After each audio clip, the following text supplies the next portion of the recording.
अलिबाग नागावमध्ये बिबट्याची दहशत. 3 जणांवर बिबट्याचा हल्ला. हल्ल्यात 1 जण गंभीर जखमी. वन विभागाचं पथक घटनास्थळी दाखल. अलिबाग तालुक्यातील नागाव इथं बिबट्याची दहशत असल्याची चर्चा सुरू आहे. पालकांसह विद्यार्थ्यांमध्ये भीतीचं वातावरण निर्माण झालंय. नागाव परिसरामध्ये बिबट्यानं काही मंडळींवर हल्ला केल्याची माहिती समोर येते. बिबट्याच्या या दहशतीमुळे संपूर्ण गाव व परिसर भीतीच्या छायेखाली आहे. नागावमधील 3 व्यक्तींवर बिबट्यानं हल्ला केला असून दोघांना जिल्हा रुग्णालयात दाखल केलं. बिबट्याला पकडण्यासाठी रेस्क्यू टीम नागावमध्ये दाखल झाली आहे. वन विभागाचे अधिकारी घटनास्थळी दाखल झालेत.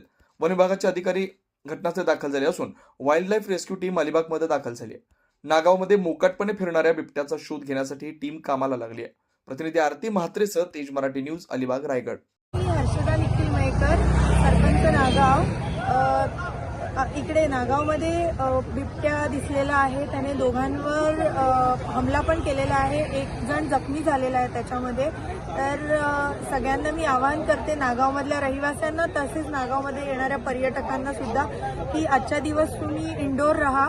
रेस्क्यू टीम आलेली आहे. पोलीस प्रशासन इकडे पोहोचलेलं आहे. सिच्युएशन अंडर कंट्रोल आहे, परंतु तो बिबट्या अजूनही उघड्यावर म्हणजे फिरतो आहे वाड्यांमध्ये. तर शाळा आम्ही बंद ठेवल्यात, पण मुलं शाळेमध्ये सुरक्षित आहेत. पुढील परिस्थिती पाहून शाळा सोडण्यात येतील.